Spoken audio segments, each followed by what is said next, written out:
They sold her for being too big. The cowboy picked her up and said, "You're just right for my arms." Wyatt's Crossing, Wyoming territory, spring of 1883. The noontime sun beat down fiercely on the village plaza, yet the breeze carried no trace of gentleness. It was cutting, vicious, akin to the whispers eddying about the timber bidding stand in the midst of Wyatt's Crossing. Folks had arrived from adjacent spreads and remote settlements, not in search of livestock or mounts, but for a far more uncommon item, a sale of souls. Not that anyone called it that aloud. Helping hands, they said. Unwanted mouths finding purpose. But everyone knew the truth. On the platform stood a girl. No, a woman. Angela, 22, tall as a doorway, shoulders broad as a fence gate. She stood barefoot on the sun-bleached planks, wrists bound loosely, chin tilted upward like it mattered. Around her, the townspeople gawked like she was some traveling oddity. "Who in their right minds want that?" a man cackled. "She'd crush a bed in one night," another muttered. Horse-yoked snap under her weight came a third. Drunk on dust and cruelty, Angela's throat burned. Not from the heat, but from swallowing every insult like it did not matter. Her family, what was left of it, had sold her to the trader for a bag of flour, a pound of lard, and a promise they would not starve. She was too big, they had said. No one would marry her. Better she work than waste. "I said, well, start at 50, barked the auctioneer, Clyde Hargrove, his voice oily with impatience. $50 for a working woman big as a draft mule and just as strong. No hands rose. Angela's mind drifted. She was 8 again, lifting split logs with her father in the snowy foothills. The two of them laughing at how quickly they cleared the yard. Her strength had been a gift then, something he admired. "You're stronger than most boys," he'd say. "And that's nothing to be ashamed of. Iva took him the same year their farm gave out." Harrove paced around her. 40. "Come on, gentlemen." Look at her arms. She could carry 2 buckets a mile without breaking a sweat. Still nothing. Angela's hands clenched. Her wrists, red with rope burns, trembled, not from fear, but from humiliation. "She too big to keep indoors," a woman scoffed. "Probably eat more than 3 men. She'd scare the devil straight back to hell." Another Jared. The crowd laughed again. "Dax, then? Who will take her for 30? A silence fell. "The kind that scraped against the bone." Hargrove's smile twitched. 25, final offer." The mood soured. Folks began to murmur, shifting, ready to walk away. Angela could feel her dignity peeling away with every second. Then footsteps measured calm, a rhythm that did not rush. A cowboy stepped through the parting crowd. Broad shoulders beneath a worn duster, hat pulled low, boots kicking up silence. Dennis Cole. Most folks only whispered his name, a man who never drank, never bragged, but whose word on land or cattle was gold. He owned no more than he needed, but no one crossed him. He walked straight to the platform and looked up. The murmurs stopped. Even Harrow froze. Angela looked down, braced for more judgment. Instead, Dennis set his hat aside, climbed the steps, and without asking, slid one arm under her knees, the other behind her back, and lifted her like she weighed nothing. Gasps rippled through the square. Angela's breath caught. She should have struggled, but the moment his arm steadied her, something unfamiliar surged through her chest. Respect. Dennis looked at the stunned crowd, then at Angela. His voice was quiet, but it carried like thunder. "You're just right for my arms." The square fell silent. No one laughed. Noon spoke. Even the wind seemed to hold its breath. Angela's heart pounded as he carried her down the steps, past the people who had mocked her. Not a word was said, but something had shifted. A crowd that once saw her as a joke now watched like they'd witnessed something sacred. As Dennis turned the corner of the square, the first tear escaped down Angela's cheek. Not from shame, from the simple shock of being chosen. If your heart skipped at that moment when strength met gentleness, tap the H button and help us keep these stories alive. The frontier has many tales, but few as bold as this one. The wagon creaked as it rolled out of Wyatt's Crossing. Angela sat stiffly, the rough wooden seat biting into her back. The auction still echoed. Laughter, whispers, shame. Only one voice had cut through, Dennis Cole's. He now sat beside her, silent as the horse's hooves clapped down the trail. "You didn't have to buy me," she said. "Wasn't buying," Dennis replied. "Just stopping a circus." "Is that what I was?" A sidey-side show? Head didn't answer. He reached behind the bench, pulled out a folded wool coat, and handed it to her for the rope burns. She hesitated, then draped it over her shoulders. It smelled faintly of pine and saddle oil. I don't need pity. Good, I don't offer it. Silence again. Not cold, just unfinished. The trail curved through red hills and sagebrush. Mountains loomed in the distance, still crowned in snow. Angela held the coat tighter. Her wrists throbbed, but not as much as the ache behind her ribs. Back in town, she'd been sold like cattle. But next to this quiet man, she didn't know what she was. As the sun dipped lower, two riders passed on horseback. One tipped his hat, muttered, "Still collecting strays." Cole. Dennis didn't respond. Angela caught the tension. They know you. Everyone does. Small town. What do they say? He paused. That I don't take bribes, don't drink, don't marry for money. She blinked. That last part sounds personal at offers. Didn't like the terms. She studied him. So you leave alone. No wife, no family, and people think you're strange. He finally met her eyes. You think I'm strange, too. I think people fear what they don't understand, she said. I should know. He turned back to the trail, but his jaw eased. By twilight, the wagon rolled into a narrow canyon. Angela saw it, then tucked into the valley like a secret. Dennis's ranch. The house was modest. Wood and stone, smoke curled from the chimney, a corral stretched to the east, horses grazing quietly. No workers, no voices, just wind and creaking hinges. Angela climbed down and followed him inside. The house was simple, clean, quiet, a rifle above the hearth, books on the walls, a faded photo on the mantel. A young woman, soft eyes, windswept hair. Angela paused. Your wife. Dennis froze at the stove, kettle in hand, was going to be. He set it down, voice low. Her name was Eliza. We were coming back from visiting her mother. 5 men ambushed us. Wanted my horses. She didn't make it.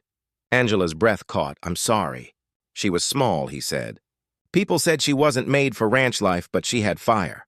Wouldn't let a man speak cruel without answering back. Angela stepped closer. You still love her? He nodded once. Some things don't leave you, even if the world does. She turned. The firelight caught the bruises on her arms. Then why take Maine? You barely know me. He met her eyes. Because I saw something familiar. Not in your size, in your eyes. Angela looked down, throat tight. You're not a stray, he said. You're someone the world misunderstood. So was I. Angela looked at him again, and for the first time since Wyatt's crossing, she didn't feel ashamed of who she was. Angela had never known silence like this. Not the kind that wrapped around your ears like cotton, but the kind that echoed in your chest. Dennis's ranch was peaceful. No shouting, no orders, but even freedom could feel like a strange kind of prison when you did not know what to do with it. She moved around the house carefully, trying not to knock over furniture with her elbows or shoulders. The house wasn't cramped, but it felt like it was closing in. Each morning she rose early. Habit, not desire. She chopped wood, fetched water, swept the porch. Not because Dennis asked, he never did, but because stillness made her feel useless, like she was waiting to be told what she was for. At night, they ate quietly under lamplight. He'd asked how she liked her stew. She said it was fine. He offered the last biscuit. She refused. He nodded. But Dennis noticed things. One afternoon, she stepped through the front door and stopped. The frame, low enough to brush her forehead, was now taller. Dennis didn't say a word, just passed her with a shovel over his shoulder, whistling. Another day, a new chair appeared at the table, sturdier, wider, built from oak. For once, she didn't feel like she might break something by sitting. That evening, she said, "Thank you." He didn't look up. About time the house fit both of us. Angela didn't know what to say. No one had made space for her before. He didn't look at her like others did. No calculation, no pity, just clear, steady eyes like he saw her and didn't flinch. Still, trust didn't come easy. She kept her distance. He never crossed it. Sometimes she caught him watching her split logs or mend her dress, not with curiosity, but with respect, like he was learning. Serge, but the silence lingered. The wall remained. She wanted to leave. He, she suspected, wanted her to stay. That tension sat between them like a coiled rope, never pulled, never slack. Then came the night at the saloon. They rode into town for supplies. The general store had closed early, so Dennis offered a drink. She hesitated, then agreed. Inside, the air was heavy with smoke and sweat. Laughter too loud. Boots thudded. The piano clanged out of tune. Angela tried to shrink, but there was no hiding someone like her in Wyatt's Crossing. The muttering started. He's built like a barn door. Bet she lifts the whole bed. Yours, Cole. Hope your ribs are insured. Dennis said nothing, just sipped his whiskey jaw tight. Angela stared at the floor, then a drunk, red-faced, and swaying stumbled toward her. Hey, big girl, he slurred. Bet you could toss me clear across the room, huh? She turned away. He grabbed her wrist. That was enough. Dennis was across the room in seconds. No shouting, no gun, just a firm grip on the man's wrist. He twisted it. The mug dropped. The saloon fell silent. Dennis leaned in, voice low and sharp. Touch her again, and you'll answer to me. The drunk stumbled back, clutching his arm. Even the piano player froze. Angela's chest tightened. Not from fear, but from what she saw in Dennis's face. No tanger, not pride, just calm protection. Outside, walking to the wagon. She said, You didn't have to do that. He looked at her. Yes, I did. She looked away, warmth rising in her chest. At the ranch, she paused at the door. You're not like other men. Dennis met her eyes. Neither are you like other women. And for once, that didn't feel like a curse. That night, while coyotes cried in the hills, Angela sat in her new chair by the fire. Dennis across from her, two souls broken once, and maybe, just maybe, starting to mend. The days passed quietly on the ranch. Angela had started to find rhythm in the silence. Her body grew stronger again, not from punishment but from purpose. She fed the horses, helped mend fences, harvested onions and turnips from the back garden. She slept easier, ate fuller. The bruises on her wrists faded, but a question still burned beneath her skin. Why did Dennis bring her here? And what else was he not saying? It was late one morning when she found herself sorting tools in the old storage barn. Dust hung thick in the air, and the scent of dry hay clung to every surface. While shifting a trunk of spare nails and rope, she spotted a rolled set of parchment half tucked behind a crate. She unrolled it slowly. Blueprints, detailed plans for new paddocks, expanded fencing, irrigation lines. But what caught her eye were the notes in the margins, initials she didn't recognize, and symbols marked like boundaries. Angela squinted. None of the symbols matched a brand she'd seen on crates from the East Pasture. Another matched the crest painted on wagons from a neighboring ranch, Redstone Holdings. The largest spread in 3 counties, run by a man she'd only heard of in whispers, Silas Merritt. Angela rolled up the parchment, heart beating faster. That evening, as they sat by the fire, she finally asked, Who is Silas Merritt? Dennis didn't look up. He kept sharpening his knife, steady strokes against the wet stone. Well, I saw his mark on the blueprints. He paused. The knife stopped mid-stroke. After a moment, he set both blade and stone aside. He wanted to buy this land, Dennis said, all of it 10 years back. Angela waited. I said no. So, he tried another way, offered marriage to my fiancée, thinking I'd fold if it came with a ring and a doughy. Her chest tightened. She refused. Dennis's voice lowered. She didn't get the chance. Cabin fire. No proof. No witnesses. But the sheriff found boot prints outside. Not mine. Angela felt the chill long before the fire cracked. You think it was him? I know it. Silence grew heavy between them. Only the flames spoke, licking against the stone hearth. Angela stared at her hands. Is that why you live like this alone? Dennis met her gaze. It's easier than watching people pretend justice comes when you wait for it. Angela didn't answer, but that night she dreamed of smoke, of footsteps in the dark, of wounds that never fully closed. A week later, they rode into town.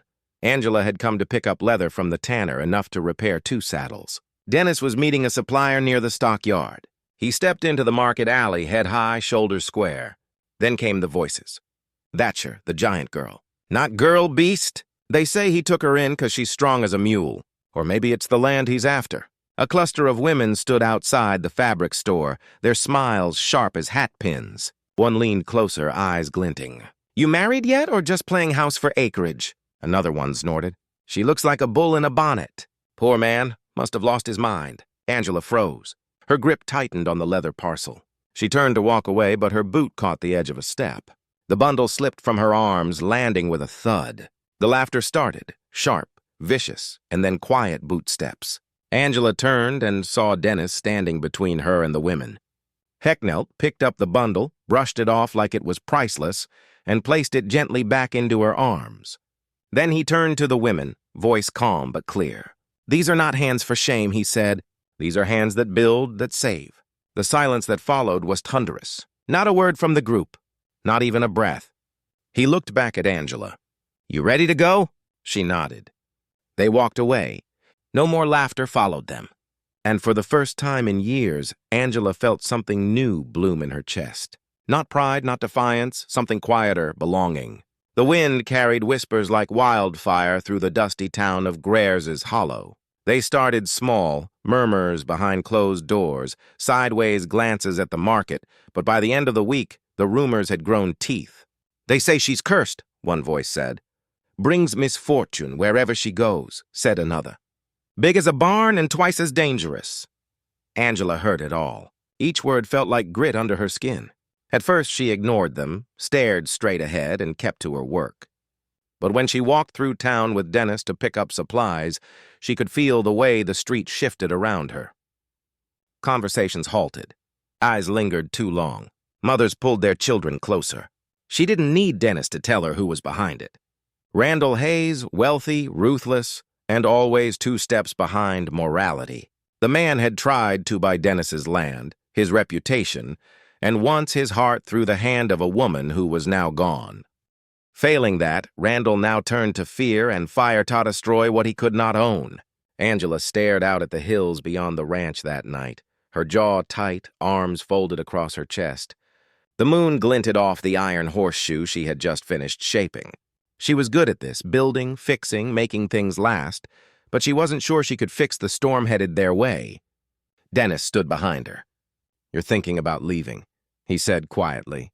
Angela didn't turn around. "If I go, hell have no more reason to stir the town against you. The fires will die out." "No," Dennis said firmly. "They'll just burn someone else." Angela said nothing. The next afternoon, a pair of small hands tugged at her apron. Abigail. Angela knelt down.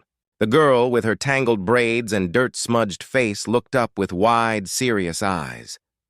"I heard them talking," she whispered. "About you leaving?"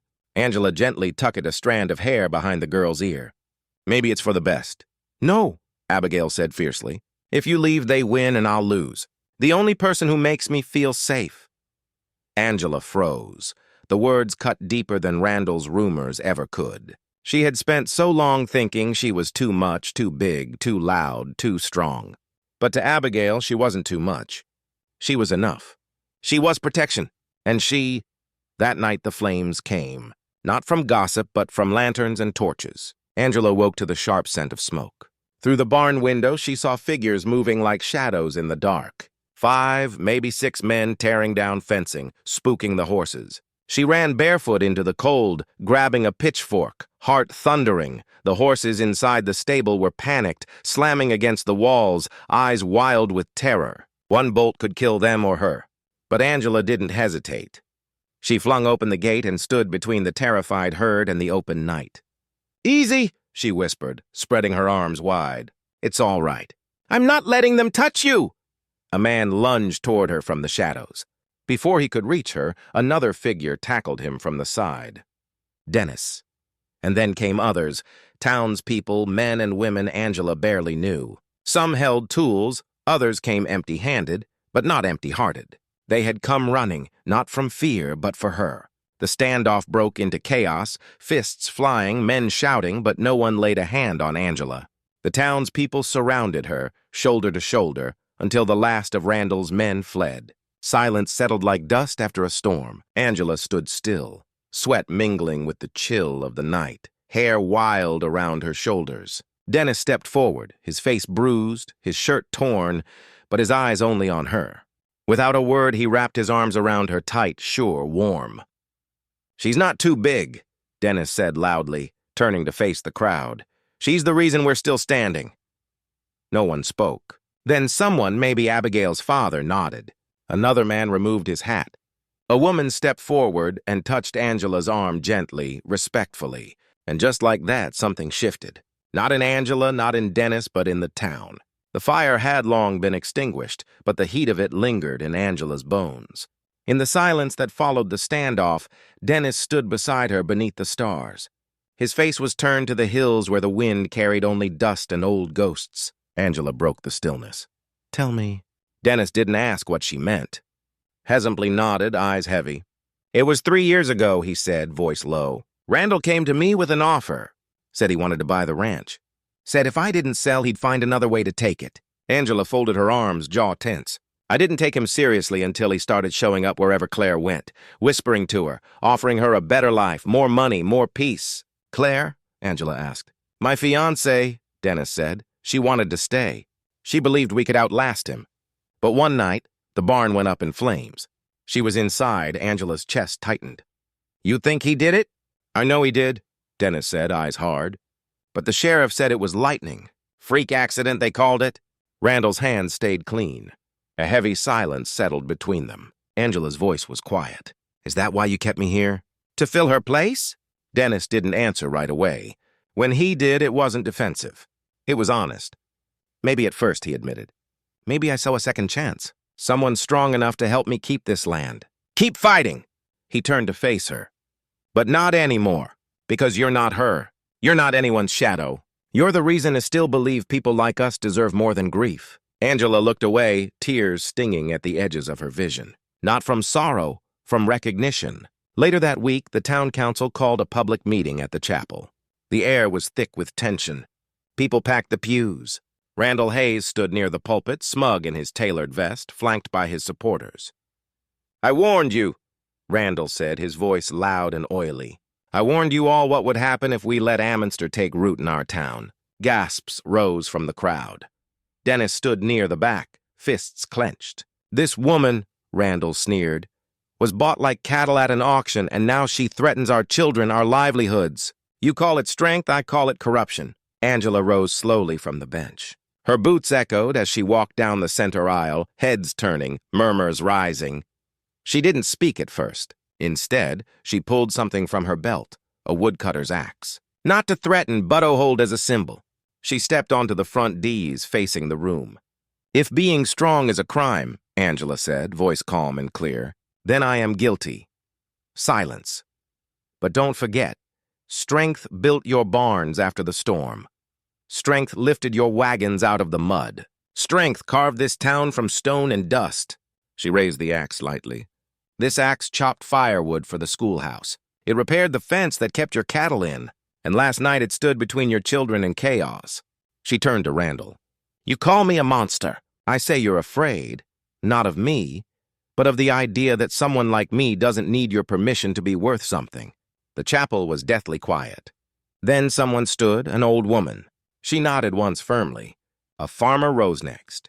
Then a school teacher. One by one, townsfolk stood.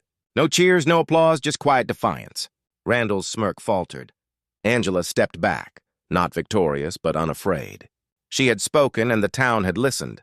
Thedry season had turned the fields to tinder. Crops stood brittle under the weight of late summer heat, and even the wind carried the scent of something waiting to burn. That night, the fire came. Dennis saw it first, an orange glow creeping up the ridge. He didn't need to guess. He knew. Randall had stopped whispering and finally bared his teeth. "They set the south field ablaze," he said, bursting into the house where Angela was stitching a tear in her coat. Angela stood immediately. "We have to move now. Get the buckets. Wake the neighbors." Within minutes, the bell at the church was ringing, a sound reserved only for death or disaster. And tonight it was both. They ran. Angela's legs outpaced most men, her strides fueled by fury and resolve. Flames licked the sky. By the time they reached the field, Dennis's crop, his livelihood, was already a wall of fire. But worse than the crop was the wind. It turned the blaze toward the barns, the town, the lives of everyone nearby. "We need a brake line!" Dennis shouted. Angela's eyes swept the property. There was an old wooden livestock wall behind the barn, 30 feet long, thick with rot and termites. "If we pull it down, it'll form a barrier," she said. Dennis blinked. It would take 10 men. Angela was already moving.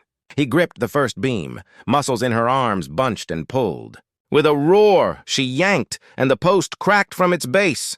The townsfolk watched in stunned silence as she moved beam after beam, the structure groaning like a beast in its final breath. Then, with one final heave, the entire wall came down, slamming to the earth with a thunderous crash. Right in the path of the fire, it worked. The flames hit the wall and scattered, losing strength in the break. Buckets of water followed, men and women working side by side until the last spark died beneath their feet. When it was over, Angela stood soaked in sweat, ash coating her arms, the handle of a broken beam still in her hand. She turned and saw them watching the town, the ones who had once called her too much, too strong, a burden. Now they looked at her with awe, with respect, with gratitude. A man stepped forward, a rancher whose fence Angela had once helped mend in silence. "You saved my barn," he said simply. Angela opened her mouth to speak, but no words came. Her throat was thick with smoke and something else. Something deeper, another voice followed. "Mine too." Then my daughter was in the house behind that barn. "You saved her." The crowd swelled around her, not to threaten or mock, but to thank. Dennis moved through them, eyes locked on her. He reached her side, his hand closing around hers, the one still gripping the broken beam. "She's not too big," he said, his voice steady. "She's the reason we're still standing." No one laughed. They nodded. One by one, heads turned from Randall, who stood near the road on horseback, flanked by only a few loyal men. Someone muttered, "Coward. Didn't even bring a bucket." Another.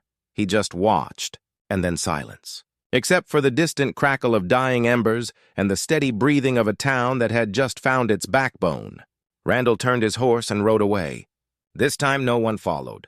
The autumn wind carried the scent of baked apples and woodsome smoke through the town square, where lanterns swayed gently above rows of pies, hand-carved pumpkins, and ribbon-tied stalks of wheat. It was the Harvest Festival, once a celebration Angela had only heard about from a distance. Now she stood at the center of it. Children darted past with sticky fingers and ribbons in their hair. The townsfolk milled about, not avoiding her gaze, but seeking it, smiling, nodding, thanking. It had been weeks since the fire, weeks since Angela had pulled down a wall and in doing so, built something new. Trust Angela. The mayor's voice rang out from the makeshift stage. "Would you come up here, please?" She hesitated for a breath, her palms suddenly clammy, but Dennis beside her touched her back gently. "You earned this," he whispered. She walked slowly to the stage.